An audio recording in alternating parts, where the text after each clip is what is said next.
公元1644年4月25号这天，也就是大明崇祯17年3月19，这天从黄土高坡杀下来的闯王李自成，带领农民军占领了明朝的首都北京，闯进紫禁城。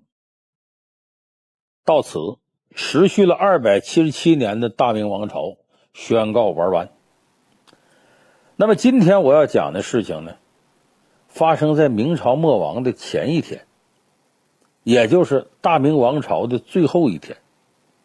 这一天呢，崇祯皇帝经历了人生中的至暗时刻，马上就成为亡国之君的他，一改往日勤政爱民的本色，开始大开杀戒。万念俱灰之下呀，他自己也吊死在煤山之上。大家还记不记得康熙王朝里陈道明演的康熙有段经典台词，讲到崇祯皇帝吊死在煤山才几年呢？忘了？大家还记得那段台词吗？那就是崇祯皇帝一个悲惨的下场。那么大明皇帝最后一天发生的种种事情，也直接证明了大明王朝的悲剧是不可逆转的。今天呢，咱们就给大伙说说大明皇帝这最后一天他都干了哪些事儿。咱们一提起亡国之君呢，大家脑海里出现的呢，肯定是那些昏庸残暴、奢侈无度这样的皇帝。可是明朝的最后一位皇帝崇祯不是这样。他如果你单看他的工作，他确实是位勤政爱民的好皇帝。那既然这样，大明为什么会灭亡呢？4个字：积重难返。有一句话叫呢，明朝之亡，亡于万历。就明朝的灭亡，其实不是崇祯年间发生的事儿，应该给他追溯到万历年间。万历皇帝亲政之后呢，骄奢淫逸，长期怠政，勤于搜刮。在他统治下呢，大明的政治环境日趋恶劣，农民起义啊，市民暴动啊，军兵哗变呐，民族矛盾尖锐啊，种种的这些问题都从万历年间积压到了崇祯皇帝头上。即便崇祯皇帝再勤勉，也没法往狂澜于既倒，扶大厦之将倾，就明朝败亡不可逆转了。那么崇祯17年3月16这天，他不是3月19李自成进的北京吗？3月16这天，李自成带大军已经逼近到京城附近了。崇祯皇帝召集文武百官商议对策。可是这个危机时刻呢，大明已经没有什么人才了，没有一个人能提出有用的策略，就说一些备点粮草，死守京师，净说废话。就在这朝会即将无果而终的时候呢，太监送上了一份密报。崇祯看完之后脸色大变。密报上怎么说的呢？说昌平已经失守了。熟悉北京的朋友都知道，昌平那是北京的北大门呐，这就等于你的门口人家已经到了。一旦失守，就意味着李自成军队就今天当天就可以进军北京城下。你这么说，你从北京昌平走到北京市里四九城里边，我估计有几个小时都够用了。果然当天傍晚，北京城里就出现了李自成的先头部队，就已经有人像侦察兵一类都先过来了。那第二天一早，就是崇祯17年3月17一早，李自成大军就进了高碑店和西直门，并且用大炮轰城。当天的半夜，守城的太监曹化纯率先打开外城西侧的广宁门，农民军由此就进来了。进到哪儿呢？就现在北京复兴门的南面一带。而崇祯皇帝呢，把镇守京城的大任呢交给了他最信任的太监曹化纯。没想到是曹化纯跟李自成动动手的勇气都没有，没碰面就积极主动把城门打开了。到了3月18这天，李自成呢派在昌平投降的太监杜勋进到城里，跟崇祯皇帝秘密谈判，代表李自成来谈判了。史料记载呢，李自成提出的条件呢叫闯人马强众，一割西北一带封国，并犒劳军100万，退守河南，闯其受封，愿为朝廷内扼穷寇，犹能以进兵驻剿辽藩，但不奉诏与进耳啊。这是史书记载的原话。什么意思呢？就说我李自成啊，闯王嘛，人多兵强，我要打下你京城不费吹灰之力。大明要不想让我进攻北京城，我可以退守到河南当个西北王，但有个前提条件，你得给我100万两银子的军饷，而且我受封之后呢，我愿意帮助你大明抵御敌寇，尤其是我派我的精兵强将剿灭关外后金的军队，就努尔哈赤他们。但是呢，我不能听由你大明摆布，我可以呢独断专行。崇祯听了之后火冒三丈啊！你这干嘛呀？这是你没拿我们当回事。其实人真没拿你当回事，人家进你京城是眨眼之间的事儿。而且最重要的是，李自成要100万两银子的军饷，当时大明王朝没钱了，财政已经崩溃了，你让大臣去捐款，没人往出捐，所以这个谈判最终破裂了。这个时候李自成部队呢已经等候在京城外，就等着谈判结果。得知谈判不成之后呢，就开始大举向北京4·9城进攻。崇祯皇帝虽然向全国发出勤王圣旨，但是应者寥寥。什么叫勤王呢？就君王有难，要求臣下起兵救援。那些真答应来的，一时半会儿他也到不了北京，远水解不了近渴。也就是说，崇祯皇帝发出求救信号呢，没什么回应。就这么的，崇祯皇帝和后宫嫔妃以及皇子皇孙呢，就被困在紫禁城里边。崇祯心里清楚，大明王朝大势已去，无力回天。就这么着，就在这3月18这一天，崇祯皇帝开始着手安排后事。怎么安排呢？首先呢，崇祯要安排的是自己儿子，他想着呢，要给这大明王朝保住这个皇族血脉。就这么，当天晚上9点左右呢，崇祯皇帝在乾清宫召见了周皇后和元妃，他2个妃子，商议之后呢，决定把这个太子还有永王、定王分送到外戚周田2家人，由他们设法护送保护，外逃活命。随后呢，他就把16岁的太子朱慈朗、13岁的永王朱慈照、9岁的定王朱慈炯，你看康熙王朝里说朱三太子朱慈炯就指这个，因为他是老三嘛，把这仨儿子叫到跟前，见儿子最后一面。这3个皇子受到召见之后，跟平常一样梳洗打扮，依照光鲜来到崇祯面前。崇祯一看，心里头一惊随后跟孩子说：“都什么时候了，你们还穿成这样？你赶紧换衣服。”这表面上看呢是责备，实际上充满着父亲对儿子的担心。他就命下人呢拿来3套普通老百姓衣服，然后亲自给孩子换上。边换衣服就嘱咐他：“今天呢，你们还是皇帝儿子，明天可就是老百姓了。这乱世里一定记住隐姓埋名，见到老人家叫爷爷，见着年轻一点长辈叫伯伯跟叔叔，千万不要露出你们皇子身份，就跟普通人一样。”随后呢，他向儿子袒露心声，他说社稷倾覆，使天地祖宗震怒这些都是你们的父亲我的罪责呀。但是这也是尽心竭力了，怎奈文武各个大臣各为私心，不肯先国后家，以致国家败坏如此如今呢，也没必要再问祸福与否只要我叫你们做啥，你们做什么就行了，咱也没什么好担心的，我也不用去再担心了，你们上路吧。就这么着呢，跟太子跟2位皇子洒泪而别，把这仨孩子送出去，让人带出京城逃命去了。那么通常一个王朝灭亡之后呢，那些留下来的公主嫔妃都会成为敌军羞辱和发泄的对象。有些人受到虐待后呢，直接被杀掉了；有的人终生成为奴隶受辱。你还记得徽钦2帝被裸到这个北国坐井观天，他带那些嫔妃，那基本都成了大金各个将军皇室的性奴隶。所以对这一点呢，崇祯是再明白不过了。于是在告别几位皇子之后呢，崇祯就对周皇后说：“大势已去你原来母仪天下现在必须得死。”这话音刚落崇祯皇帝已经泪流满面了。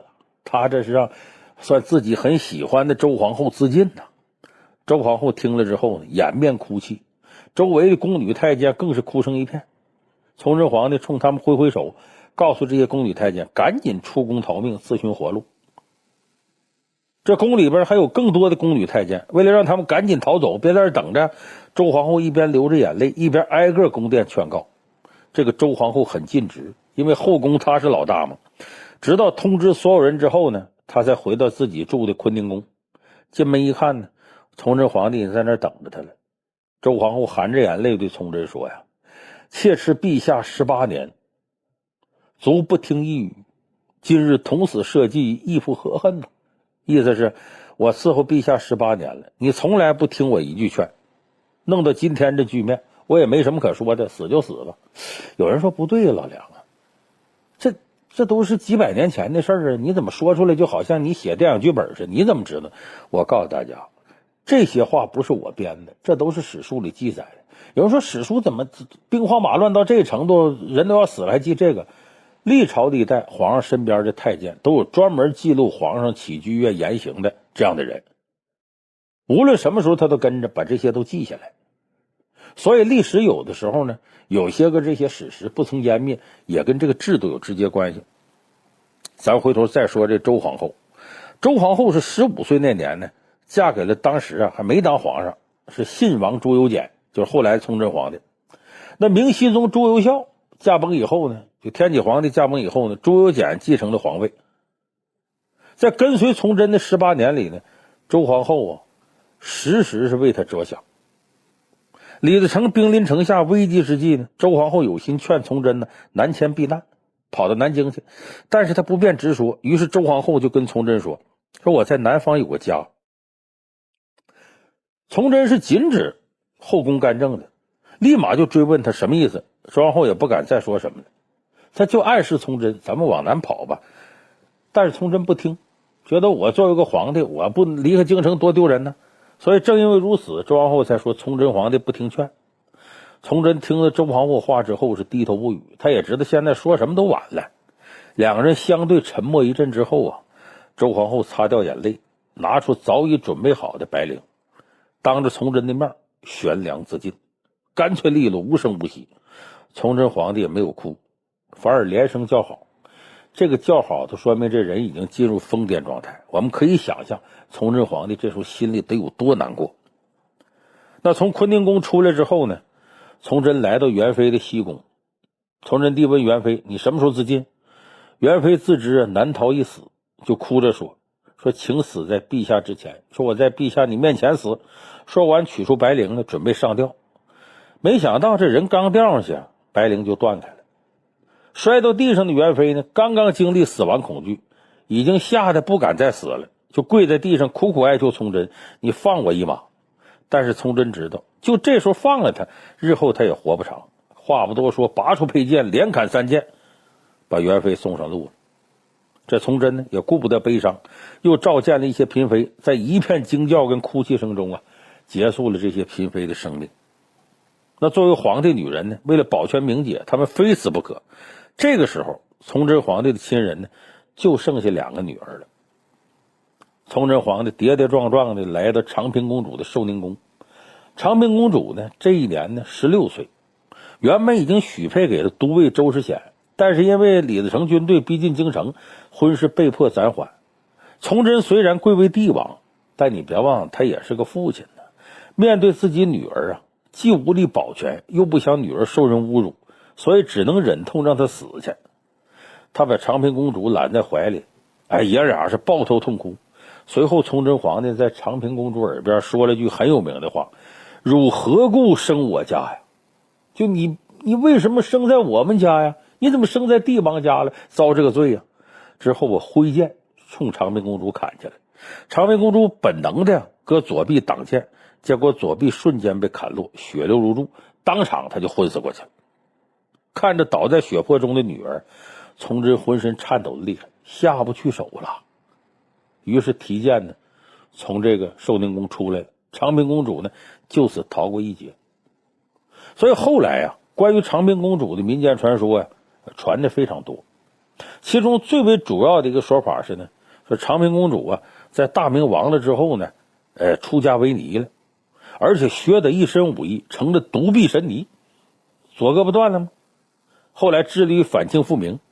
你看金庸小说《碧血剑》里边的阿九，《鹿鼎记》里边的九难师太，这都是指着这个长平公主。包括梁羽生小说里《江湖三女侠》中的独臂神尼，这独臂神尼教的徒弟，大徒弟了因和尚中间又有什么甘凤池、白太关、曹景儿，关门弟子吕四娘，后来吕四娘进宫杀了雍正嘛，据说，这都源自于独臂神尼，都是以长平公主为原型。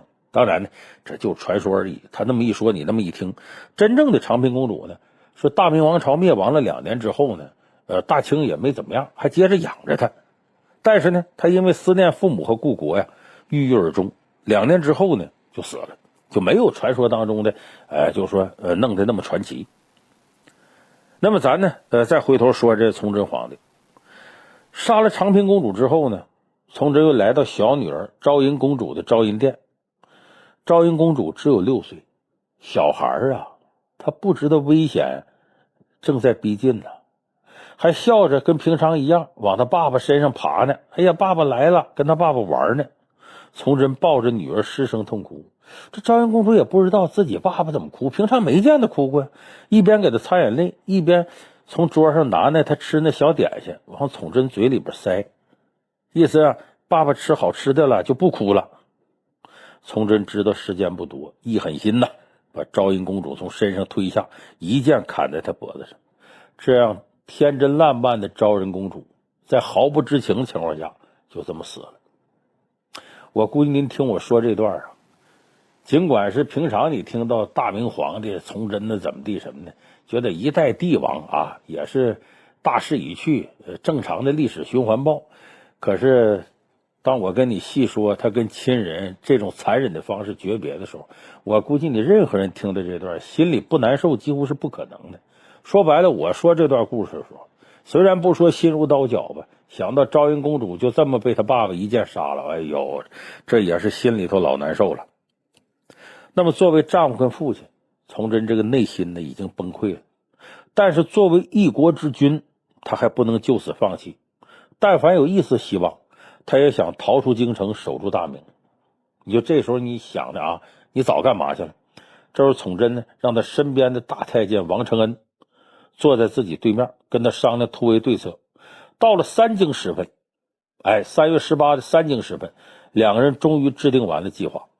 崇祯呢换上便装，混在几十个太监当中，带着火药枪这些武器，准备趁乱的逃出北京城。他们先是呢往东来到北京的朝阳门，假称王太监奉命要出城。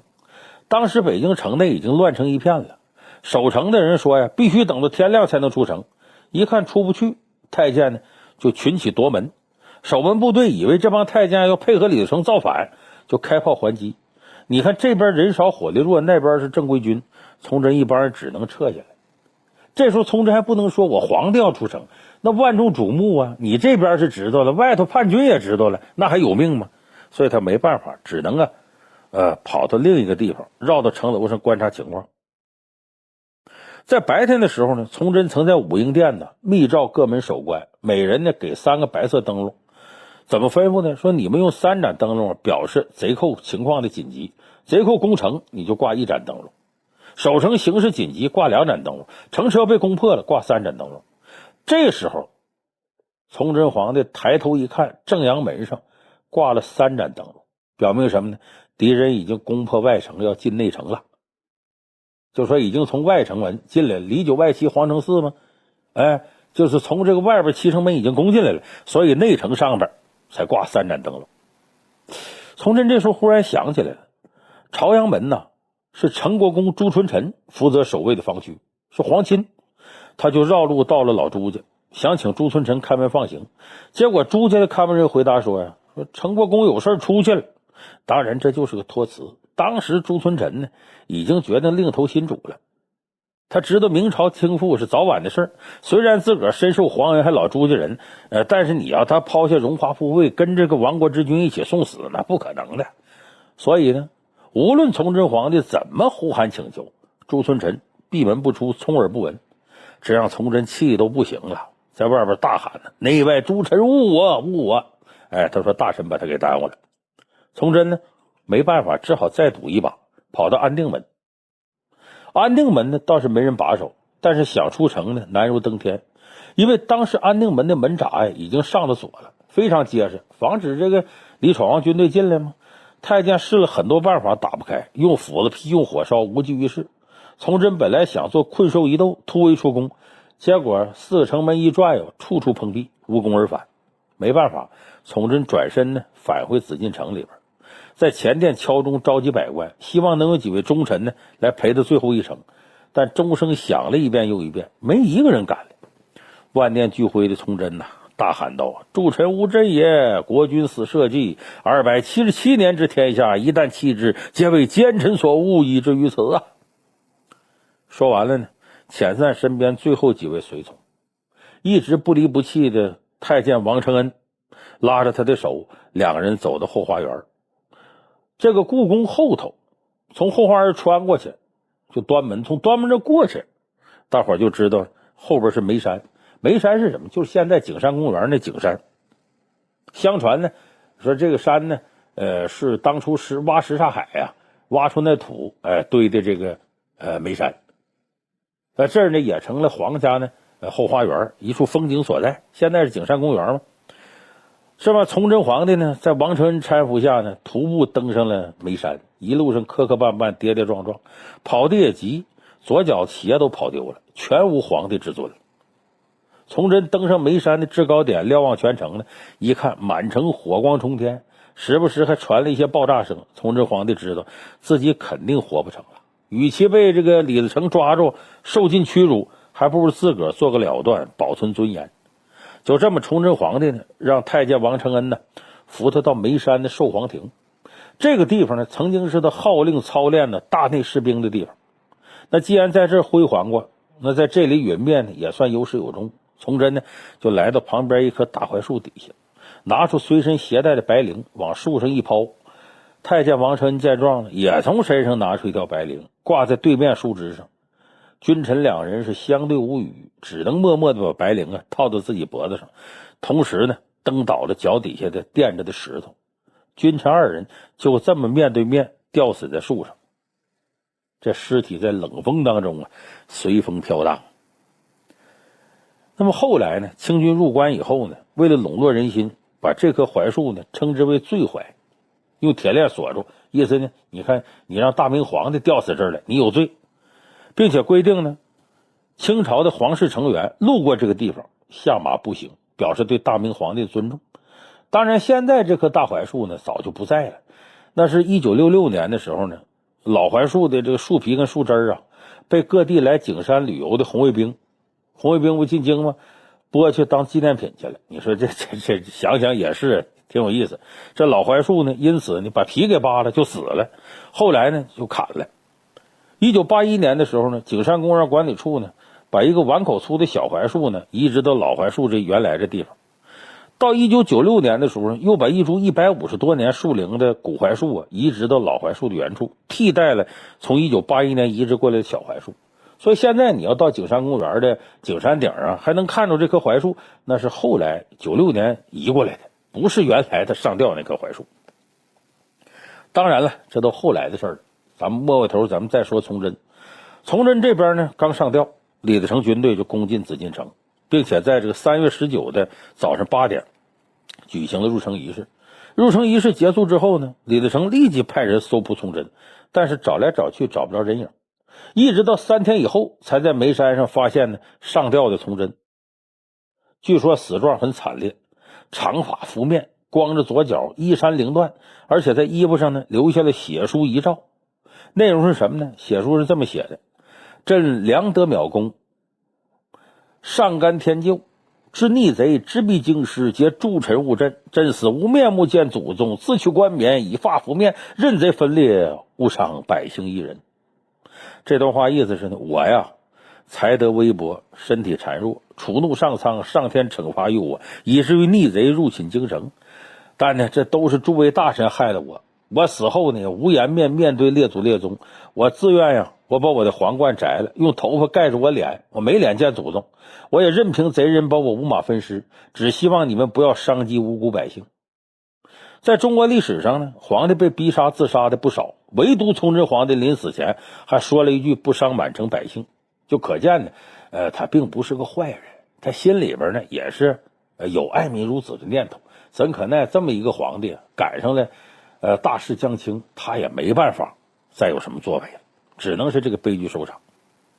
这么李自成呢下令啊，把崇祯的尸体从煤山上抬下来，把他呢和周皇后一起呢放在2张门板上，停放在北京东华门旁边，供人参观，这也是扬刀立威嘛。那么为什么后来你看故宫的城门门钉一般都是9981个，9这数嘛，最大的阳数象征着皇家的这个了不起，唯独东华门是8972门钉，偶数是不吉利的，阴气重。为什么呢？就因为东华门这会儿呢停过崇祯皇帝的尸体。那么当时包括明朝的工部尚书范景文、户部尚书倪元禄在内的40多位官员，他们也一直对崇祯忠心耿耿，只是在救国这件事上心有余力不足。而且李自成要攻北京的时候呢，那各回各家各找各妈，也都忙活自己的后事。这阵得到崇祯死讯之后呢，个个哭得撕心裂肺，自责难当，然后纷纷的以死谢罪，在家里上吊的，在外边吊死的，跟随崇祯而去了。当然这些人只是官员的极少部分，大多数官员呢爹死娘嫁人，个人顾个人，都投靠了李自成的大顺政权。那么在崇祯皇帝跟周皇后尸体在那儿展出期间呢，几乎没有人前往吊唁。翰林院的庶吉士周忠呢，在经过崇祯灵柩的时候直接侧马而过，连祭拜一下做样都不愿意。那些被崇祯提拔重用的大臣更过分，非但不吊唁呢，反而纷纷跪在紫禁城外等待新主的接见。这里头呢，只有这经营总督李国珍在宫前跪着大哭。这农民军把他抓着呢，抓到李自成跟前，他呢以头触街，血流披面，就要自杀，搁脑袋撞台阶，血流满面。李自成劝李国珍投降，说你看咱都是老李家，你投降我得了。李国珍说让我投降必须答应3件事。第一，明代帝王的陵寝不能发掘破坏，就指13陵。第二呢，用天子礼葬崇祯皇帝。第三，不能加害太子及2王，就崇祯皇帝不有仨儿子跑出去了吗？你不能去加害。李自成都答应了。但难办的是呢，崇祯帝王呢生前并没有建陵寝，就他之前那些皇帝呢，在活着时候基本把自己陵都建好了，崇祯就没有。这为什么呢？崇祯皇帝继位之初啊，曾经计划呢建自己的陵寝。根据史书记载呢，他找到了刘伯温的后人刘孔昭，给他挑选墓址，因为刘伯温会看风水嘛，家传最后选在呢今天呢大清东陵所在的地方，就是天津蓟县一带那儿。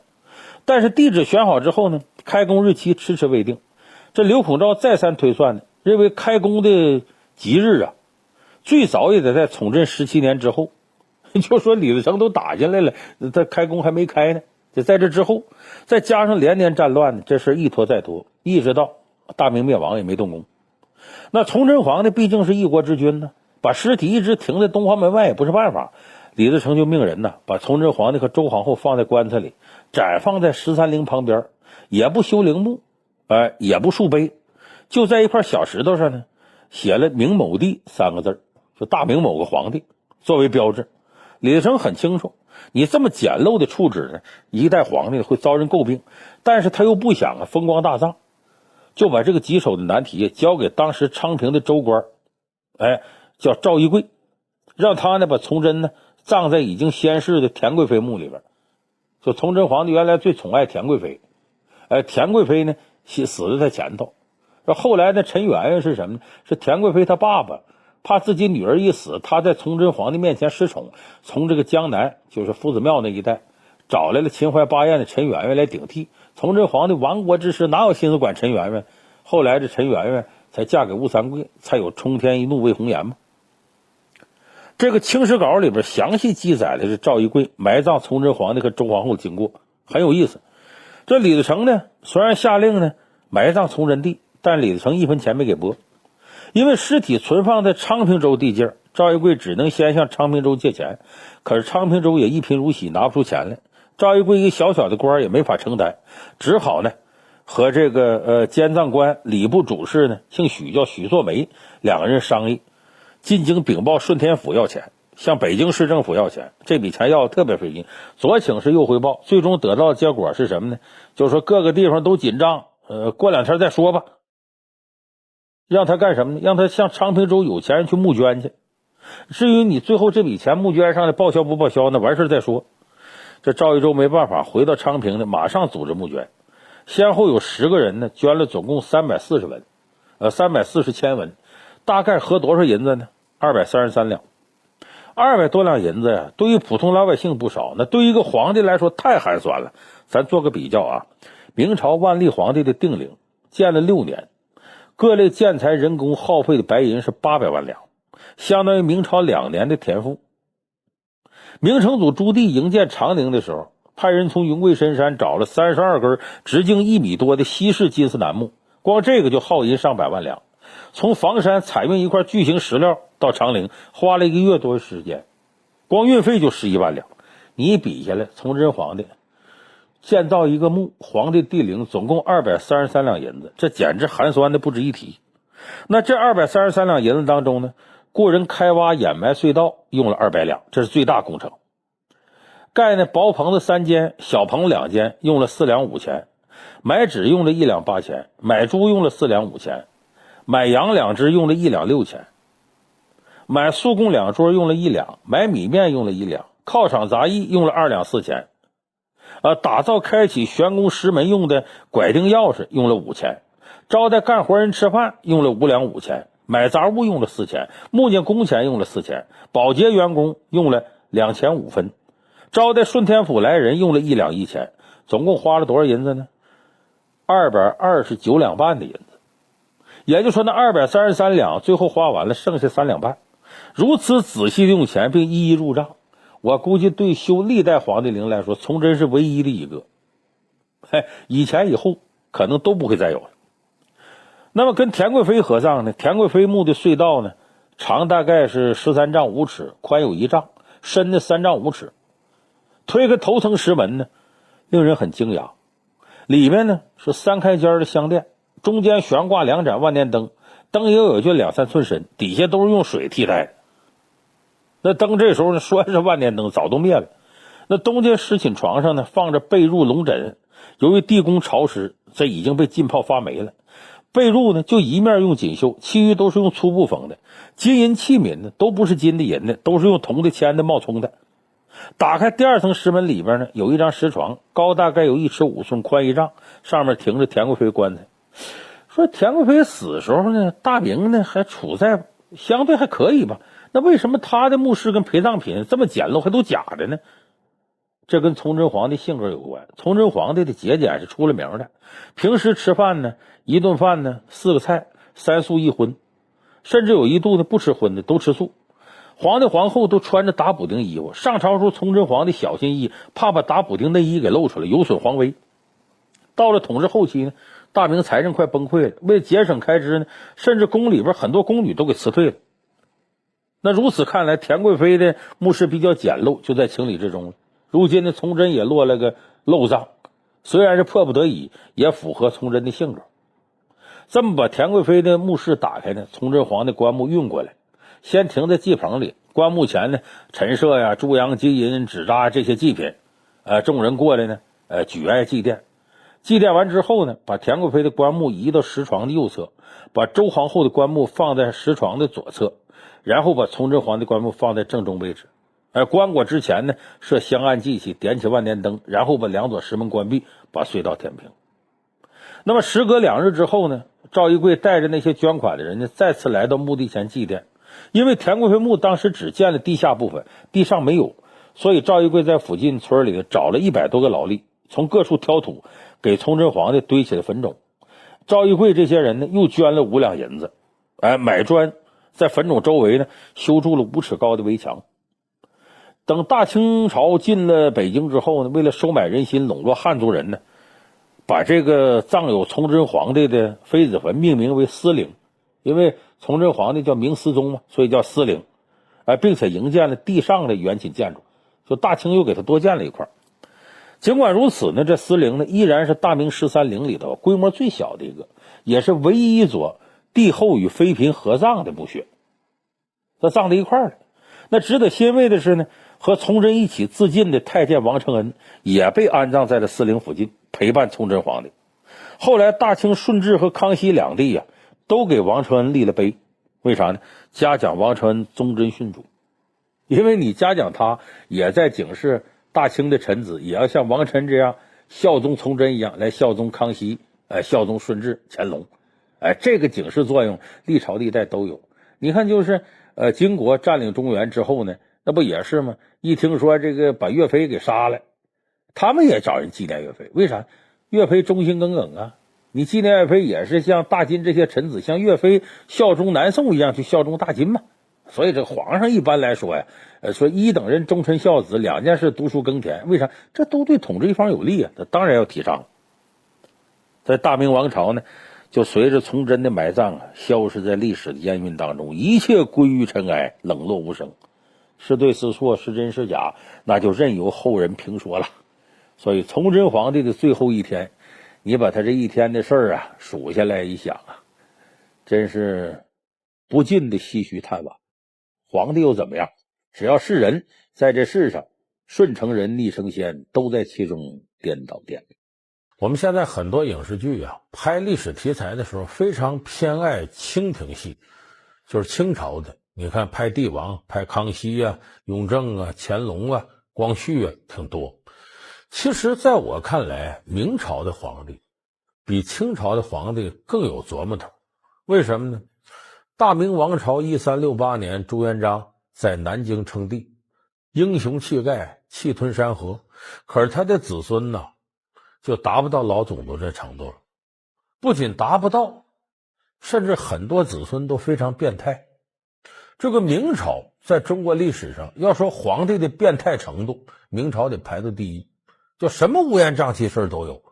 有的皇上不好好上朝，在宫里当木匠，做完木匠活还拿到市场卖去。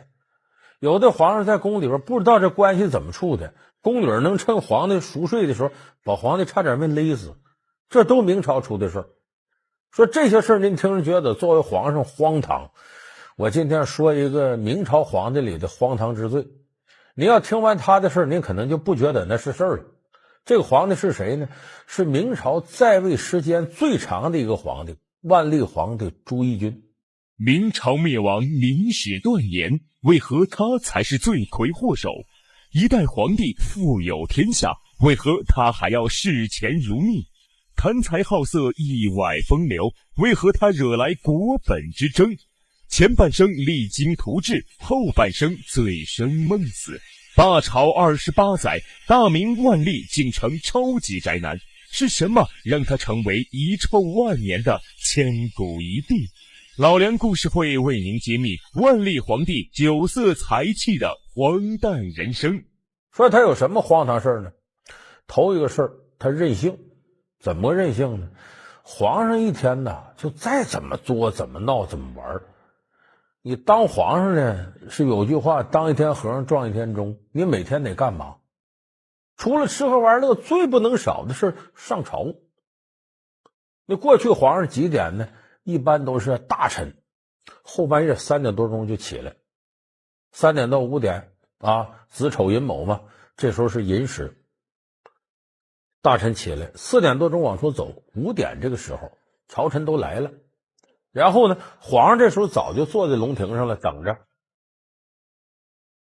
奉先承运，皇帝制曰：7月21日，皇考大行皇帝，龙御上宾，尧天顺地，允文允武，至神至圣，功德同天威共茂，伟绩与日月同辉。孝子嗣皇帝陈长乐，谨依祖制，承先皇巩固之基，君临天下，群臣供养，万民福英。吾皇万岁万岁万！所以皇上一天基本的业务上朝是必须做的。但是这万历皇帝朱翊钧任性到什么程度呢？跟大臣怄气，跟宫里的人怄气，什么事不顺我就不上朝了。他居然有28年不上朝。咱们现在有说谁谁在家是快递外卖，这叫宅男。你见着过有皇上这头号28年大宅男？所以这是他一个特别独特的地方。再有第二样，贪财。说贪财有人就觉得可乐，说皇上贪财干嘛呀？天下都是你的，率土之滨，莫非王臣；普天之下，莫非王土。天下都你的，你贪财干嘛？不，万历皇帝跟谁都不一样，他贪财。这些都是河南地方官员和矿税两监替你搜罗来的啊，是，不错，你还是挺会办事的嘛。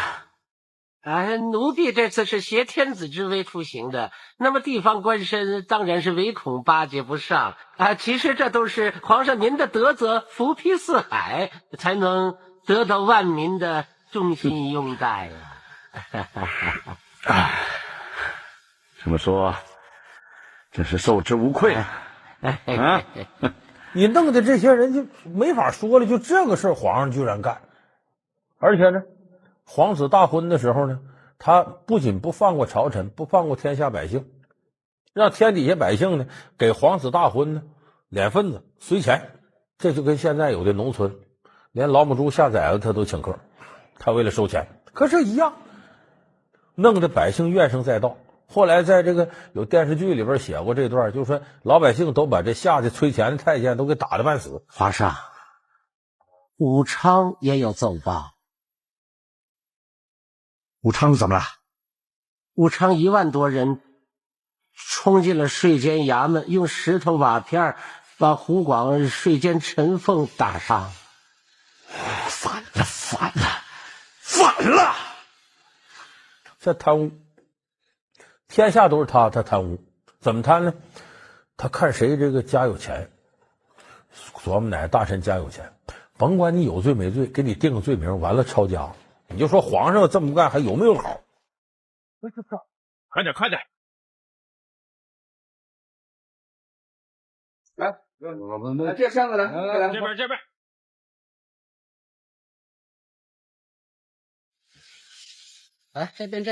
先把大太监冯保抄家了，一抄家一看，他家这钱海了去了。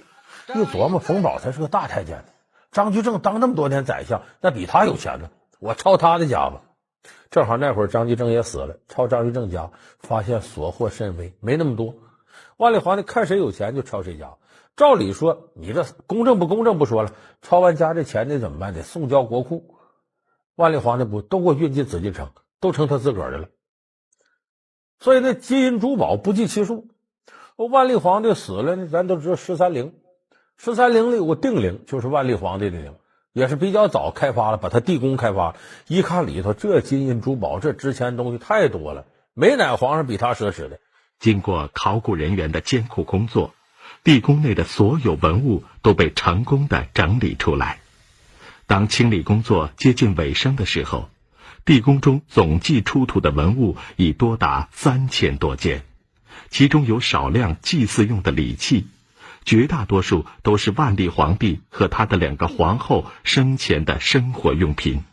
最滑稽的是呢，他为了节省开支，你看咱现在咱说各地方号召节约，节约是美德没问题，但你听说过公司老板为了节约把员工都辞了吗？那你开公司干嘛了？万历皇帝就干这事儿。万历年间就中叶的时候，天底下市一级政府有2/3官是空缺的，因为这官没有我就不用给你开工资吗？就他荒唐到这个程度，你就说这还管能不乱吗？到后来政府一级接近瘫痪了，他目的为啥？省钱。你说这皇上贪污受贿带小抠，这变不变态？尤其皇帝这样，你能理解吗？更狠的呢，他后来想办法敛财呢，想个招叫收矿税。什么叫矿税呢？咱现在好理解，你这个煤矿你挖出煤来了，你得往上交税嘛，给国家，这正常。他的矿税怎么收呢？万历皇帝是这么收的，让太监到下边去呢，说哪个地方有煤矿，一探这地方有煤矿，老百姓来挖，甭管你挖不挖出煤，只要你挖这个坑，一个坑你就得给我交矿税。万历年间，矿监税使的横行是最大的一项国家弊政。皇帝的欲求本来就是个直不收，为了补偿郑贵妃母子的心理失落，更是需要大量的金钱。于是万历不惜亲手破坏国家的财政制度，不顾百姓的死活，大肆进行搜刮。而那些派出去的爪牙，自然还要趁机中饱私囊，闹得天下震动，暴乱丛生。这明摆着明抢，这是。前面说抄家，那是跟土匪一样抢大臣的，这矿税是抢老百姓的。所以老百姓当时那意见人不用说了，那是大了去了。很可笑的是呢，他收这矿税收的挺多。到万历30年的时候，这朱翊钧在宫里觉得浑身不得劲儿，坏了，我要死了。一想这死后我得求个好名声啊，老百姓对矿税意见大，赶紧下圣旨废除矿税。朕知道天下百姓为矿税所苦，朕一直于心不安。可是到处用钱，朕也是出于不得已呀。朕大行之后，传谕天下，废矿税，永不再征。圣旨出去了，也就几个时辰功夫，也不怎么，他又喝口水，又缓过来了，活蹦乱跳了。啊，我没事了。不行，赶紧让人不追回来，矿税还得接着收，我还得接着要这钱。你就说这皇帝贪污受贿，贪婪到这种程度，这非常变态。除了我们说贪财，还有一个毛病，好色。说皇上好色正常啊，天下女人都是他的，你真见不着几个像万历这种特殊情况。就他没正事，这心思可能在这上就多。他这效法他爷爷嘉靖皇帝，在民间选民女，1天之内娶9个嫔妃。这不算呢，宫里头这宫女啊，他看着谁好，他不管皇上的尊严，过去就调戏去。你过去皇上的尊严，宫女见战兢兢磕头，他都走跟前来给大爷唱一个。你这跟嫖客似的，你这玩意儿还让这宫女给唱婚曲儿。万岁爷让你唱婚曲，你却咿咿呀呀的唱儿歌，谁让你唱儿歌来着？可以，将这小贱人拉出去给我斩喽！奴才遵旨。万岁爷，请饶银儿一命。万岁爷，银儿罪该万死，当年的还有几分才气，就请万岁爷准了月珍所求，饶银儿不死吧。朕既然已经下旨，哪儿还有收回的道理？万岁爷，您下了圣旨，这圣旨断不能收回。不过奴才倒有个主意。讲。让柯勇去寻把剪刀，把银儿头发给剪了，这也就算是斩首。好，照此办理。是。就这么处罚人，就把宫里搞得乱七八糟。老梁故事会为您揭秘万历皇帝酒色财气的荒诞人生。好，欢迎您回到中国酒魂汾酒冠名赞助播出的老梁故事会。但他这样，他不等于就说总是这么喜新厌旧，他有喜欢的。他最宠爱的妃子是郑贵妃。这个郑贵妃跟别的妃子全不一样，其他人见皇上害怕或者献媚，这个郑贵妃呢天真烂漫，敢跟皇上嬉笑怒骂，既敢挑逗皇上又敢讽刺皇上，经常搂着皇上啪拍皇上脑袋一下子。你看胆子很大，他为什么呢？他能跟这个皇上平等交流，就说皇上变态，他可能更变态。这俩人就跟一个精神病一个醉鬼似的，俩人合伙讲鬼故事，你听着就那么和谐。这俩人臣妾能得半家实属谋，红宠不衰，真是三生有幸。臣妾希望生生世世都和皇上相守，你说好吗？朕不敢说下辈子的事，但是呢，此生与你不离不弃是能做到的。所以他们俩交流没障碍，让这万历皇帝觉得我在精神上有个好伴侣，不光是生活上伴侣，他俩关系好。这关系好，这郑贵妃呢，原来本来就普通的妃子，就妃嫔嘛。这个从明到清，她都有那么几个级别，这个皇后、皇贵妃、贵妃、妃嫔，然后贵人，再往下这个清朝有答应、常在，分8个等级。他开始就是个嫔，然后上升到妃，由妃上升到贵妃，所以这郑贵妃升得很快。郑贵妃呢，给万历皇帝生了个儿子，娘为你争太子之位，就咱说朱三太子，排行3，到现在也叫朱常洵，后来这名字叫福王朱常洵。这朱常洵呢，那个郑贵妃生的嘛，万历皇帝很喜欢的，一张嘴就瞎答应，我就把你儿子立成太子了，继承我皇位。皇上为臣妾与朝臣们苦斗了15年，为的就是想册立雪儿为太子，封臣妾为皇后，兑现臣妾100年后可以和皇上同穴而葬的誓约。这足以证明皇上的一片真情。君王也是人呐，个人之私爱却不能不受祖制限制。这下犯忌讳了，因为明朝那个立皇子的规矩呢，叫有嫡立嫡，无嫡立长，兄终弟及。就说你要有这个嫡传的，就皇后生的那得立；如果没有，皇后没孩子，那所有人生的孩子里头无嫡立长，谁岁数最大立谁。你这个福王朱常洵排老3，不该立他。那说该立谁呢？该立是后来的太昌皇帝朱常洛。朱常洛当然当1个月皇上就死了。这朱常洛呢是老大，他说他这个老大呢说来路还不太正，是个姓王的宫女生的，孩儿不能承欢膝下，这反要让母亲割舍亲情，冒险为儿奔走，孩儿无能，孩儿不孝啊！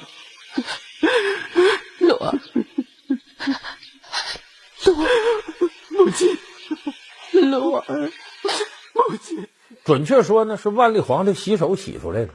说是还有这么生出来的，你听我跟你讲怎么回事。有一天这万历皇帝呢，当时在16七的时候，小皇上呢到慈宁宫看他妈，看李太后去。从慈宁宫出来挺累，就慈宁宫旁边偏殿里头，我这哎呀这手也脏，洗洗手吧。皇上洗手，后头大太监跟着，这边有宫女伺候。到慈宁宫里头了，皇后身边的宫女伺候他，这姓王的宫女就伺候他洗手。洗洗手，抬头一看，哟，长得好，很性感。小皇上这时候也青春期了，一高兴，咱这年轻人一高兴，什么都有了啊！完了，这个姓王这宫女就怀孕了，这个孩子就是太上皇帝朱常洛。常洛已经成人了，他聪慧敦厚，一定会将大明江山治理好的。他不过是个宫女生的他。什么？你说什么？母后息怒。你别叫他那么好听，什么母后母后的，我也是宫女出身，我也是伺候先帝穆宗皇帝的宫女呀。你看不起王宫妃，就是看不起你的母亲。你嫌弃常洛出身低贱，也就是嫌弃你自己的出身低贱。母后息怒。就这么着就非认不可了。哎，所以这万历皇帝只能是接受这是我大儿子，他其实不想立他。所以你看，就刚才我说这个任性、贪污、好色、贪财这些事儿，这不像一个正常皇帝的心理。你正常皇帝这些东西都是我的，我还用使这手段吗？没这必要。那说为什么一个皇帝说在位时间那么长，看来身体上也没什么特殊的地方，怎么能心理变态到这个程度呢？这个实事求是说被管了。俊儿，张先生保你，这皇帝的位子还是由你来做。多谢母后宽宥。宽宥宽宥，要不是张先生和冯公公保你，为娘的绝不宽宥你。儿再不敢胡来。你要是再胡来，谁都保不了你。在这个万历皇帝周围呢，有3座大山管着他，一个是李太后，这是自上而下的；第二个是当朝首辅宰相张居正，因为他刚继位时候小皇帝，朝政都是张居正处理；第三个是他身边的大太监冯保，这个冯保就是照顾万历皇帝的，那可以说是教我学走路，陪我学说话，这真是就该教的都教。孩子成长过程中他陪着，这人他比奶妈都近，叫奶爸。戚将军，你让朕看见破棉衣是何用意？回禀皇上，这是冀州兵士今年换季的棉衣。刚换季的棉衣怎么会如此破旧？皇上问得好，这棉衣不似以往棉如芦花，都是发霉的劣品呐。皇上，臣率领的士兵就是因为穿了这样的棉衣，前天在古北口长城上冻死了19人呢。你是说士兵冻死了？是。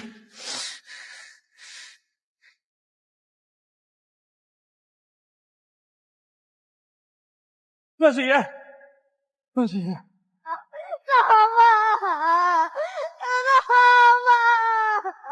那退场，退场！这冯保就从小呢带着万历皇帝，就什么事都把他包裹得严严实实的。你记住，人要总在这种环境下长大，他这心态好不了，诸事不由自个儿做主，所有犯愁的事都有人解决，他就没有独立自主解决问题的能力，所以就呵护的太周到。再一个，张居正这管外事的又太严格。张居正呢，在这个小皇帝上任呢头10年，把大明王朝治理的风调雨顺，井井有条，国库充盈，粮食储备够10年的。当时西方一些传教士来观察明朝朝政，得出结论说张居正乃世界经济第一人，就作为一个总理级别的，那当之无愧的。但张居正同时呢，管皇上管的也厉害，你皇上你将来得做有道明君。张先生，前朝皇帝做了错事儿，都怎么处置？回太后，前朝不少皇帝做错事后，就下罪己诏。罪什么？罪己诏，就是皇帝将自己所犯的错处写成诏文告示天下，以此警醒自己，表示悔过之心。如此甚好。张先生，你今儿个回去就替皇上拟个罪己诏，明日送往通政司，在底报上登载。遵旨。中国的知识分子就有这个梦想，总想管皇上或者帮助皇上解决问题，那最后让皇上当问题给解决了，这有的是。所以张居正当时那是对这个小皇上管得特别严。你知道哪里有压迫哪里就有反抗，压迫的越狠，反抗的反弹力度越大。这小皇上一天天长大了，他可不愿意上头有人管的。我是皇上啊，你再这么管我能行吗？一旦皇上亲政，原来当朝大臣全倒霉。他开始疯狂报，告诉湖南张居正老家府上给我封起来，那家里人都出不来了，就把府门封上了。结果张居正全家几十口人在老家活活饿死。所以说这个万历皇帝在明朝诸多皇帝里是最能胡闹的一个，最荒唐的一个。他这个荒唐来自什么？心理的变态。心理变态来自什么？童年青年时代生活的扭曲。就是我们现在尤其有个理论叫穷养儿富养女嘛，说男孩子受点苦没事，女孩子可得是给好吃的啊，穿戴都有，别将来谁给个馒头就领走的。说大错特错。这个富养女直接带来生女问题。女孩本来就有种依赖心理，小时候依赖爹妈，大了依赖丈夫，这都很正常的事情。依赖心太强了，她自己走向社会，她还总想寻找这种依赖。所以这样一来呢，你一富养娇生惯养，这个女孩到了20多岁了还不能成为一个女人呢，就不知道怎么跟男人相处，一处对象特别任性。你现在男孩独生子能惯着你吗？这有时候，所以一来二去30都到了，嫁不出去了。所以我们说这万历皇帝的经历其实也是教育领域一个非常失败的典型。万历28年不上朝，把明朝后来弄个乱七八糟。所以后来你看，一到崇祯年间，崇祯皇帝那么努力的工作不行了，明朝已经到了溃败到无可救药的地步。所以史书上那几句话说的对，说明亡乃始于万历，就说明朝的灭亡其实是从万历年间开始的。